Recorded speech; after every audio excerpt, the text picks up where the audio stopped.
1417실 11만 개의 공급이 있다가 1400개만 공급을 한다.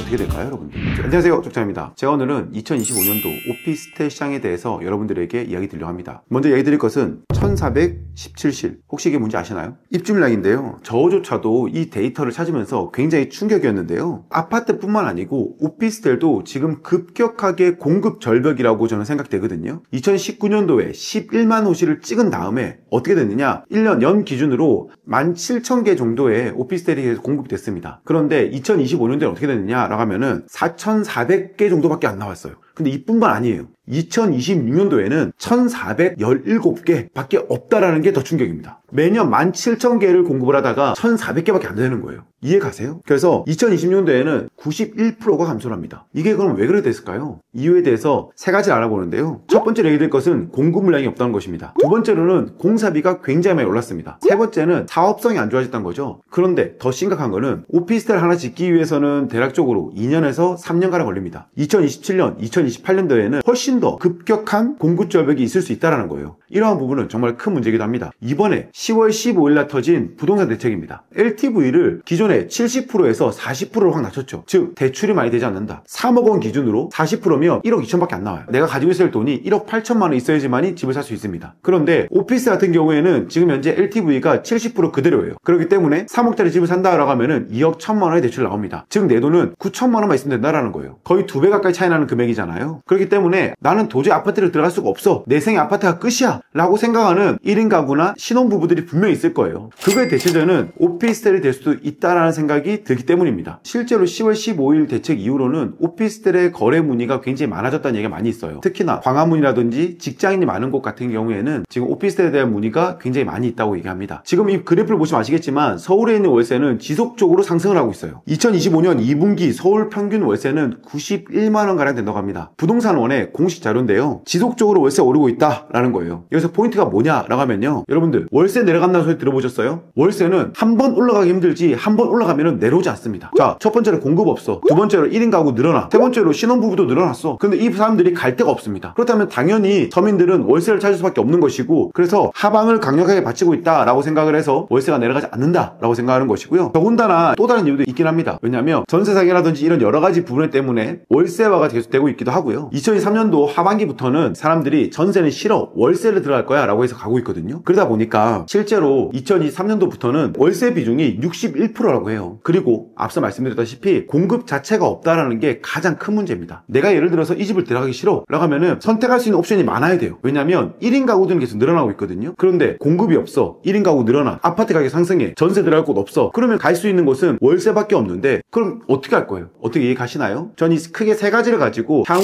서울에 있는 오피스텔 가격은 상승할 수 있다 생각을 해요. 물론 오피스텔은 폭발적으로 상승할 수 없습니다. 오피스텔로 큰 돈을 벌 수 있다, 그런 건 아니에요. 하지만 지금 시점에 내가 고를 수 있는 거 없다라는 거죠. 돈이 많은 사람들은 다른 상업용 부동산을 가지고 투자할 수 있어요. 그게 아닌 사람들은 지금이라도 뭘 가지고 있어야 되잖아요. 아무것도 안 하면 아무 일도 벌어지지 않잖아요. 이번에 차관님이 그런 말을 했습니다. 월급을 모아서 집을 사면 된다라고 했습니다. 아니요, 죽어서도 못 사요. 200년 걸립니다. 우리가 그런 상황에 대해서 분명히 인식하고 있어야 돼요. 저는 앞으로 다른 건 몰라도 주거형에 대한 월세는 지속적으로 오를 거라 생각을 해요. 예를 들어서 보유세가 나와? 공급자가 만약에 혼자만 피해를 입는다? 그렇지 않아요. 전세에 대한 규제를 3+3+3 한다는 얘기가 나오고 있는데, 그렇게 되면 어떻게 될까요? 공급자인 사람들만 그냥 알았어 9년 동안 살아 이렇게 될까요? 아니에요. 이 모든 게 세입자한테 전가된다 생각하시면 됩니다. 전세 가격이 오르든지 월세 가격이 오르든지 매매 가격이 오르든지 이렇게 되거든요. 그래서 저는 지속적으로 월세는 상승할 거라 생각합니다. 오피스텔에 대한 부정적인 시선이 많이 있습니다. 하지만 제 영상을 통해서 이야기 드리고 싶은 것은 지금 이 시장 속에서 너무 눈과 귀를 막고 살지 마라 라고 말씀드리고 싶은 거예요. 지금의 현실을 알아야 된다는 거죠. 직격탄을 맞을 거는 이 영상을 보는 대부분의 서민들일 것입니다. 내가 만약에 조금의 여유가 있어서 내가 지금 오피스텔 사서 좀 살고 있다가 2년 뒤, 3년 뒤에 돈을 모아서 갈 수 있잖아요. 예를 들어서 이자가 60만 원이다라고 하면은 내가 월세로 들어간다 그러면 120만 원, 150만 원 내요. 근데 그게 안전해요? 안전하지도 않습니다. 계속적으로 올라갈 거예요. 내가 아파트 하나 살려고 어떻게 아끼고 사는데